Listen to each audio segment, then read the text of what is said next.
राम राम जी, कैसे हैं आप लोग बच्चों। उम्मीद करते हैं बहुत अच्छे होंगे। स्वागत है मेरे यूट्यूब चैनल मैथ मंथन पे। दोस्तों मैं कल आप लोग के लिए रीजनिंग लेकर आया था और आज जो है मैथ का पार्ट नंबर 88 है। जो भी 87 नहीं देखे हैं एक बार जाकर ज़रूर देखें। और दोस्तों मैं 1 तारीख से कंटेंट डालने वाला हूँ आर्यन कुमार के नाम पे, जो चैनल जो डिस्क्रिप्शन में आपको दिया जाता है उसको आप सब्सक्राइब कर लीजिए। एकदम बेसिक 0 लेवल से पढ़ा रहा हूँ और जितने भी मेरे प्यारे दोस्तों हैं एक बार जरूर जुड़ जाए उस चैनल से, ठीक है। आइए देखते हैं आज का पहला प्रश्न। और पहला प्रश्न देखने से पहले एक चीज़ बता दूं कि सवाल को, मैथ को बनाने से पहले दोस्तों सबसे पहले सवाल का कॉन्सेप्ट समझिए कि सवाल क्या कह रहा है। कॉन्सेप्ट समझ जाइएगा, आपका आंसर बिल्कुल आ जाएगा। चलिए सवाल पढ़ते हैं, सवाल क्या कहता है। चलिए, कहता है किसी परीक्षा में इंग्लिश में 70% और गणित में 80% अभ्यर्थी पास होते हैं। दोस्तों मैं आप लोग को ये क्वेश्चन कम से कम 1000 बार बताया हूँ, क्योंकि इस बार मैं अच्छे से बताने वाला नहीं हूँ, क्योंकि आपको ये चीज़ खुद बताना होगा। जब भी कोई पास पूछे या अभ्यर्थियों की कुल संख्या पूछे तो सबसे पहले इसको अभी हम छोड़ते हैं, सबसे पहले यहाँ ध्यान देते हैं कि जो पास कह रहा है उसको हम क्या कर लेते हैं, दोनों में पास ही रखते हैं। अगर फेल कहता तब 2 में हम पास रखते हैं, लेकिन यहाँ पे क्या पूछ रहा है, 2 में 70% और 80% पास है। पास रख के दोनों में पास रखेंगे और तीसरा में हम फेल रख देंगे, बिल्कुल उसका अपोजिट, और उसमें 100 माइनस कर लेंगे, उसका परसेंटेज निकल जाएगा।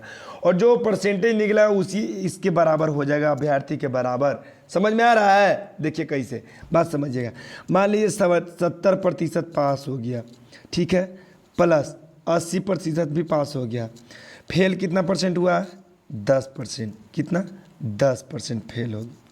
चलिए अब इसको मैं क्या कर लीजिए, 100 घटा लीजिए। 8 7 15 10 160। 160 में से 100 जगह तक कितना आ जाएगा दोस्तों?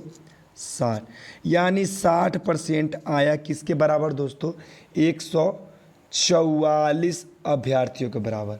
तो देखिए दोस्तों 60% बराबर 144 अभ्यर्थी, तो निकालना है हमको कुल अभ्यर्थियों की संख्या निकालना है। तो 100% अभ्यर्थियों की संख्या क्या हो जाएगा दोस्तों? 144 बटा के 60 गुने 100, कटा लीजिए 1 0 से 1 0, कितना हो जाएगा?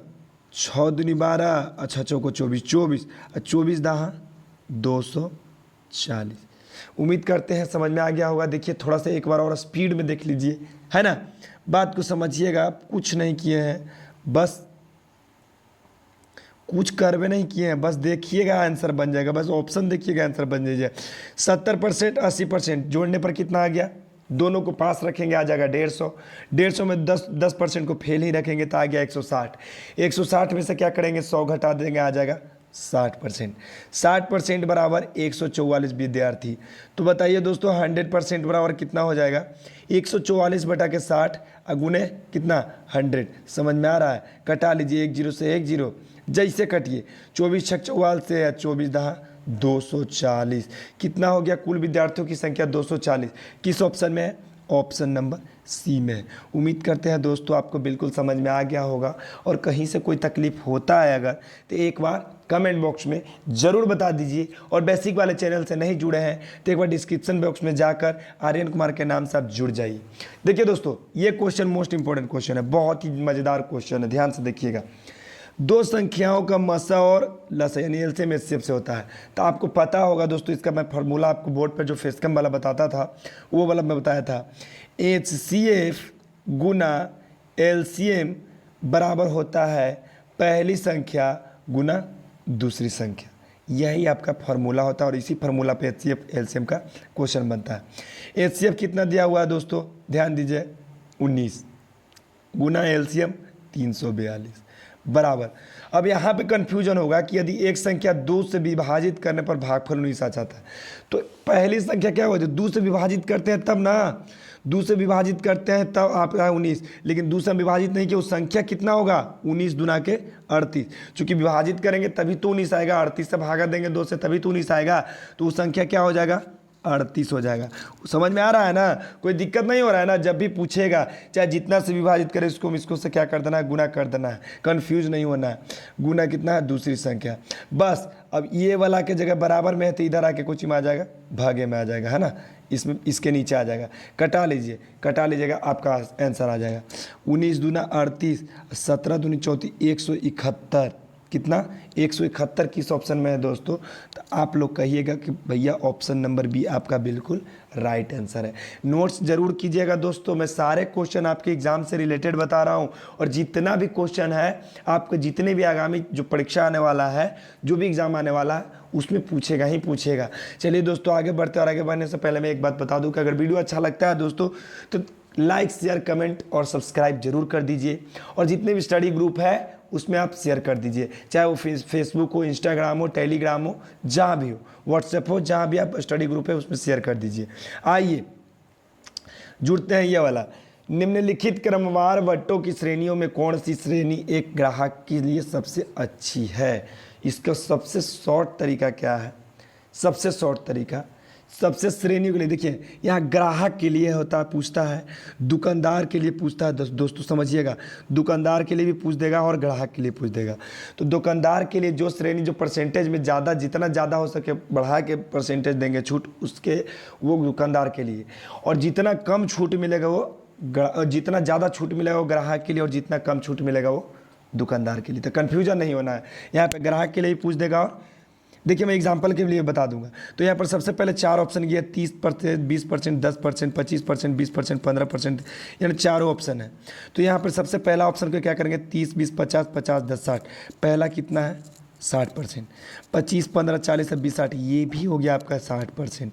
ये कितना हो गया 30 और 15 कितना हो गया 25, 55 कितना हो गया, ये हो गया 55%। 25, 15, 40, 10 ये हो गया 50%। अब कहिएगा कि दोनों जब 60-60% है तो कौन सा सही होगा? देखिए हम बताते हैं, जिस ऑप्शन में पहला परसेंटेज जो ज़्यादा रहे, यानी ये 30% ज़्यादा है, तो वो जो रहेगा ग्राहक के लिए क्या रहेगा, सबसे अच्छा छूट रहेगा। देखिए ऑप्शन में हम आपको एक उदाहरण के तौर पे आपको हम बताते हैं, देखिए बहुत ही मज़ेदार सवाल, देखिए समझिए, क्वेश्चन समझने वाली है, कुछ करना नहीं है, बस समझना है, ठीक है। मान लीजिए कि निम्न बट्टों की श्रेणियों की संख्या कितना, 100 रुपये आपके पास है और इसके पास भी 100 रुपया है। 100 रुपया में मान लीजिए 50% प्लस 10% इसको छूट मिला, दूसरे को 40% प्लस 20%। तो बताइए इसमें किसको, एक हो गया ग्राहक और दुकानदार, ध्यान दे देखिएगा। चलिए इसमें क्या होगा, 50% के यानी 100 का 50% यानी 50 रुपया हो जाएगा दोस्तों, और 50 रुपया का 10% हो जाएगा कितना, 5 रुपया। तो 50 में से 5 घटा दीजिएगा, आ जाएगा आपका 45। तो ये ग्राहक के लिए क्या हो गया, ये ग्राहक के लिए सबसे बेहतर हो गया, क्योंकि उसको जितना ज़्यादा छूट मिलेगा, जितना कम छूट मिलेगा, यानी 45 रुपये में उसको सामान मिल जा रहा है, उसी के लिए उतना ही बेहतर है। अगर यहाँ पे देखिए 40% का निकाल दीजिए तो ये हो जाएगा 60%, और 60 का 20% निकालेगा तो आ जाएगा 12, घटा दीजिएगा तो आ जाएगा 48। तो जो ज़्यादा रहेगा वो दुकानदार के लिए बेहतर रहेगा, और जो कम रहेगा वो ग्राहक के लिए बेहतर रहेगा। उम्मीद करते हैं दोस्तों आपको समझ में आ रहा होगा, और कहीं से कोई तकलीफ है तो एक बार कमेंट बॉक्स में ज़रूर बता दीजिए, ठीक है। आइए अगला सवाल कहता है, क्वेश्चन पढ़िएगा, 4000 रुपये पर 18 माह में 12% वार्षिक ब्याज की दर में कितना साधारण ब्याज देती हो? ज़्यादातर स्टूडेंट्स कहाँ कन्फ्यूजन होते हैं, 18 माह को आप वर्ष में बदल लीजिए, तो वर्ष में बदलने के लिए 12 से भागा कर लेंगे, 2 छक्के 12, 3 छक्के 18, यानी कितना 3/2 आ गया। अब साधारण ब्याज बराबर क्या होता है दोस्तों, साधारण ब्याज बराबर होता है मूलधन गुना समय गुना दर बटा 100। मूलधन आपका है 4000 गुना समय आपका हो गया कितना 3/2 वर्ष, यानी इसको लास्ट में डिजिट में दे दिया, परसेंटेज आपका हो गया 12, तो 12/3/2, अब बटा के हो गया 100। 2 0 से 2 0, 2 छक्के 12, ये 2 नीचे कर लीजिए, 2 छक्के 12 आ गया कितना, 40 छक्का 4 छक्के 24 72, यानी 720। बताइए दोस्तों 720 किस ऑप्शन में है? ऑप्शन नंबर सी आपका बिल्कुल राइट हो गया। बताइए दोस्तों कहीं से कोई दिक्कत? उम्मीद करते हैं दोस्तों आपको समझ में आ गया होगा। अगर वीडियो अच्छा लगता है, हाँ दोस्तों ज़रूर वीडियो को पूरा देखिएगा तभी मज़ा आएगा, और वीडियो अच्छा लगता है तो लाइक शेयर कमेंट और सब्सक्राइब करना आपका काम है, हमारा काम है आपको पढ़ाना। और बेसिक वाले चैनल से अगर नहीं जुड़े हैं तो डिस्क्रिप्शन बॉक्स में हमारा एक लिंक दिया जाएगा, उसको आप ज़रूर एक क्लिक कर लीजिए और आपका बेसिक का जो पार्ट है ज़रूर देख लीजिए, ठीक है। आइए अगला सवाल 5वां, तो ये है आपका होमवर्क का सवाल जो कि आपको पिछले पार्ट में बताया गया है। दोस्तों अगर आपको वीडियो अच्छा लगता है तो आपको क्या करना है, लाइक करना है, सब्सक्राइब करना है, शेयर करना है। और जितनी भी स्टडी ग्रुप है, चाहे वो व्हाट्सएप हो, फेसबुक हो, इंस्टाग्राम हो, टेलीग्राम हो, सब पे क्या कर देना है, शेयर कर देना है। क्या कर देना है, शेयर कर देना है। तो दोस्तों आज के लिए इतना ही, फिर मिलते हैं अगले वीडियो में। जय हिंद, राधे राधे।